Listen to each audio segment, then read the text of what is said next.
Hello, welcome to Noise with Ivan. I am Ivan Reish. Please listen to Slavery. It is right here on my YouTube channel.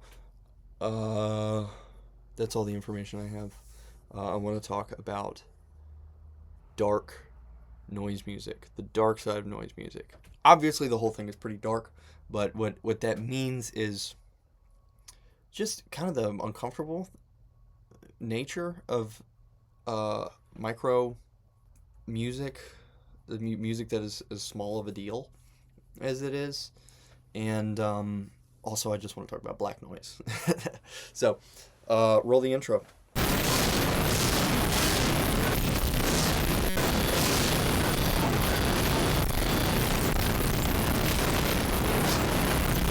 So, the big booming album that sent me into enjoying black noise.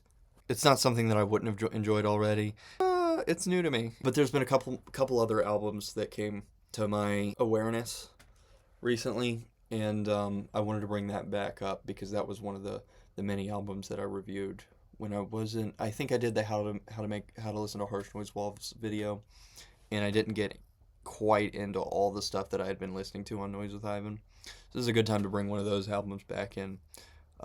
The Passion of the Christ by Theophany. You could attribute it to the movie, very similar to the movie, in that it is a strong focus on Christ's suffering on behalf of our sins. I really like that because a lot of the Christian ambient and noise focuses on spiritual warfare.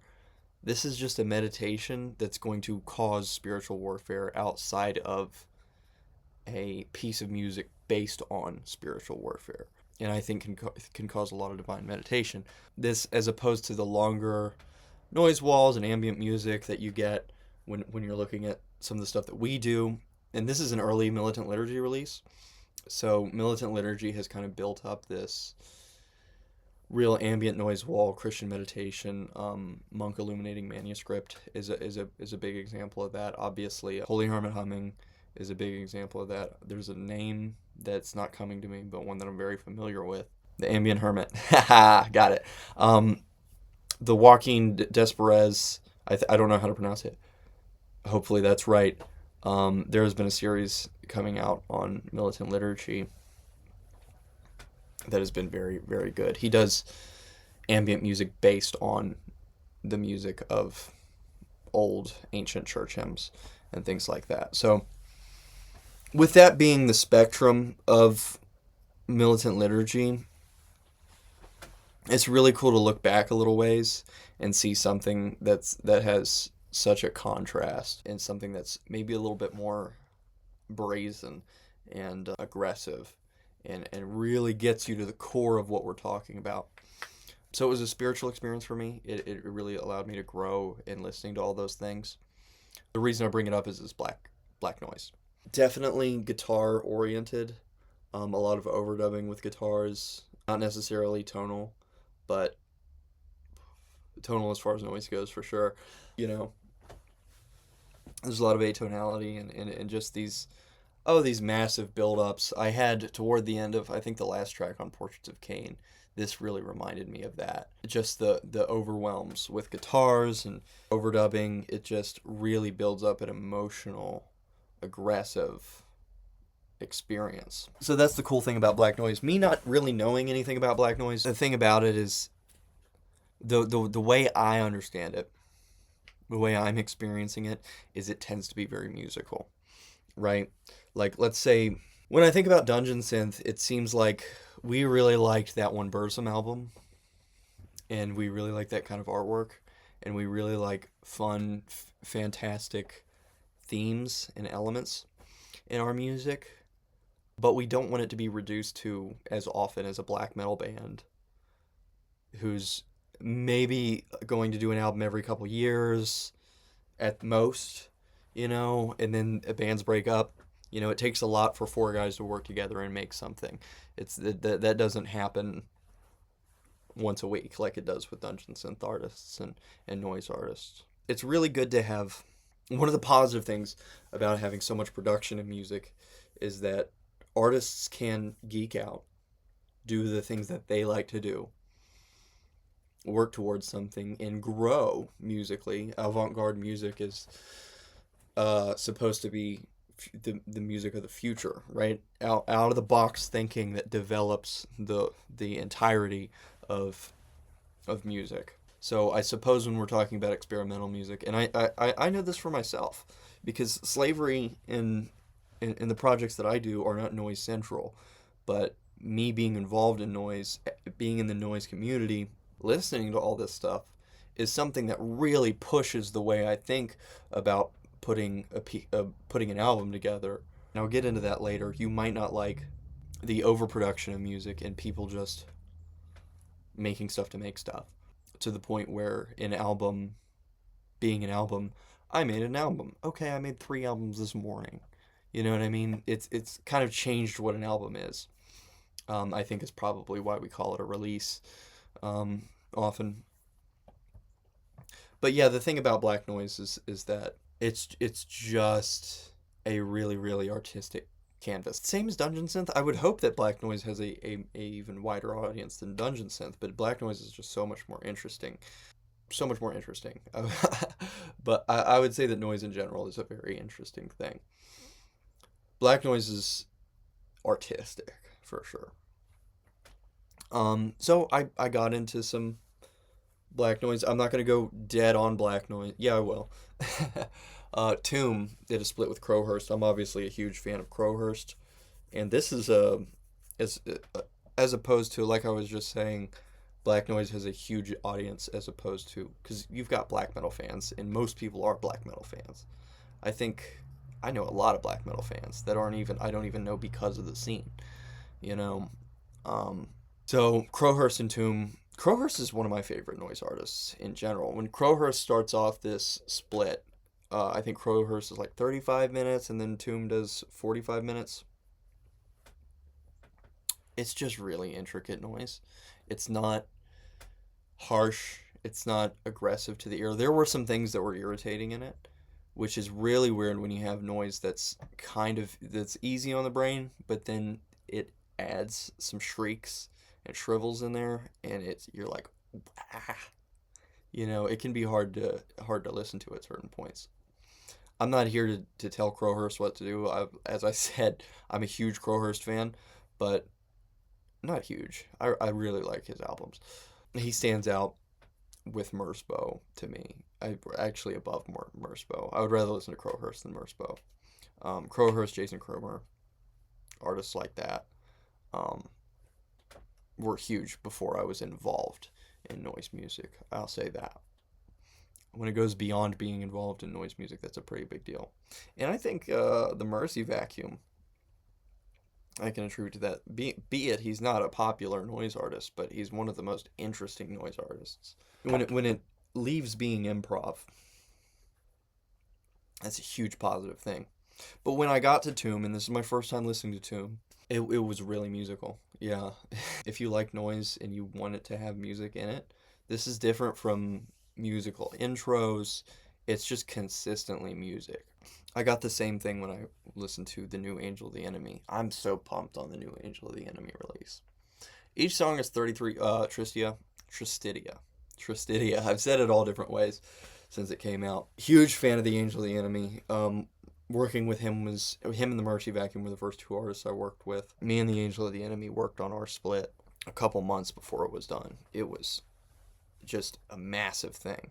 And I think that release screams Black Noise when I'm thinking about what Black Noise is. And I'm leaning toward being that, even though I don't know what it is, I'm thinking of the Angel of the Enemy as a Black Noise artist. But I remember putting this awesome orchestra together. It was probably the most beautiful orchestra I'd ever recorded, using MIDI and stuff.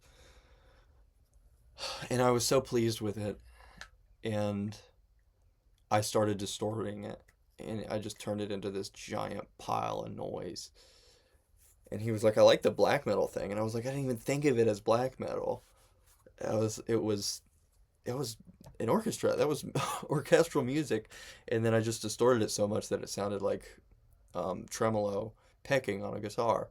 The way that Tristidia makes me reflect on doing that release is, oh my goodness, I wish I could go back and make more with him. I wish we would have done a whole thing. I like it a lot more looking back than I liked it when I made it, because I just because I put a lot of work and it sounded really good before I distorted it. But I really like what it is now too. Let me actually talk about Tristidia, because it's, oh, now it doesn't, I'm saying that it's very musical, and it is, but when it shifts, it has, specifically at the beginning, it shifts from being very musical to being noise. And that's a really positive feeling when it does that. It's so satisfying the whole time. This album is just, oh, feels great. I can't recommend Tristidia enough. And heck, I don't know if Horse Bath, and I don't know if our split was awesome. I haven't listened to it in a while, but I would definitely recommend Tristidia. I'm interested. He has had some splits, Animal Lust and La Sanaguaria. She was doing a lot of splits with everyone, and Animal Lust did a lot of splits with everyone. They were really on a circuit there, and all three of them are artists that I really like, but Angel of the Enemy kind of stands out, you know. But I wanted to hear something. I wanted to focus more on Tristidia even before I listened to it, and I'm really glad I did. He is a really, really incredible artist.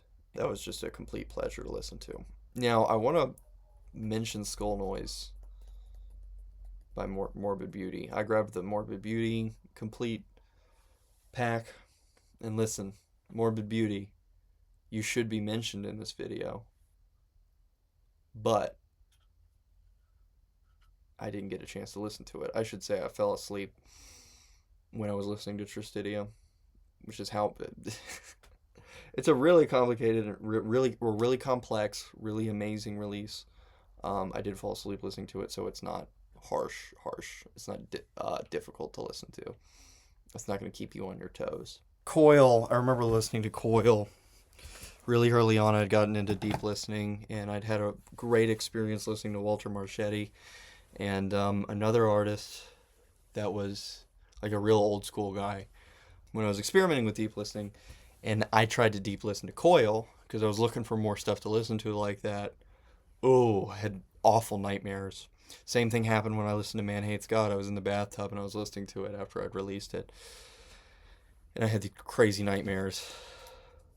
But anyway, I've never listened to Coil since then.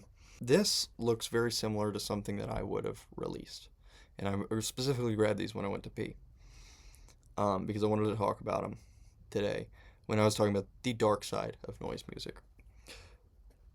These are, as if you see, All Walls by Bobby M. No mastering, no substance, no purpose, no mercy, no contact.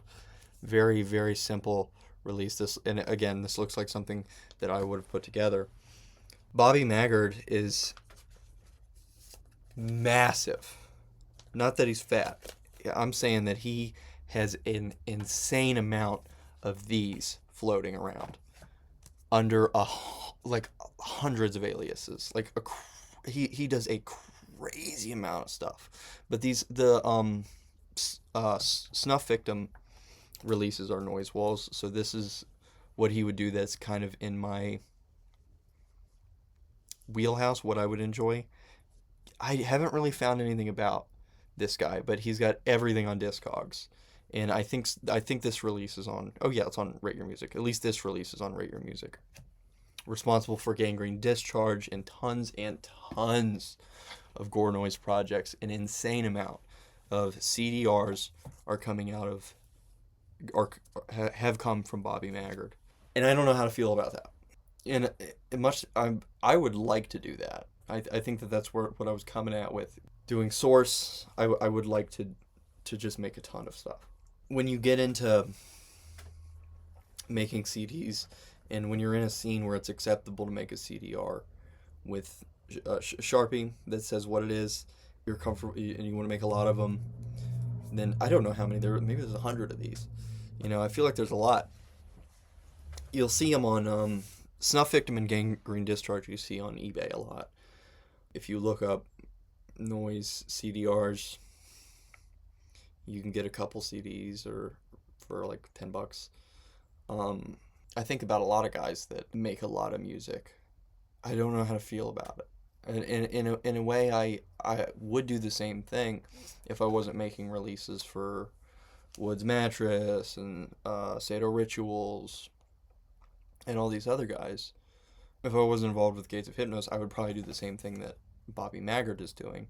And he's been doing it for a while. I want to say like 2015. He's been in the game a long time. I don't know. He's just a giant, and so that's why I said the dark side of noise music as opposed to black metal, and also just massive numbers of CDRs. And it's just a creative pursuit when it's all gore and harsh stuff. I think I've moved away from that because I wanted to trade with these kinds of labels and artists. I just like this format. I think that this is what music should be right now, underground music anyway. Sleeved CDRs that we trade. But gore noise labels aren't really looking to trade with a harsh noise label. So I don't know how to feel about it. In part, I do the same thing and understand and appreciate it. I think it's easy for us to get stuck. And I don't know what the situation is for Bobby Maggard. I don't know anything about him. I wish I could talk to him because I want to trade. We should all contribute to a project, not a 35-way split, not a compilation, a a project that we all work on. I'm hoping that that'll be the case, but a lot of people just aren't interested in making music that way. They're interested in making their thing. The Angel of the Enemy really, I kind of longed for the same experience that I had with him at that time, and I haven't been able to work with it. I've tried to work with Shremo that way. It doesn't really go well because he's got a label to run. He's a busy man. Hopefully there are bigger, better, cooler projects to come. Thank you so much for joining me here today for Noise with Ivan. I should do that farewell song from the Roy Rogers show, like that was on that Van Halen album. I like that song. And this is gonna be a pain to edit. I'm just thinking about that. But Godspeed.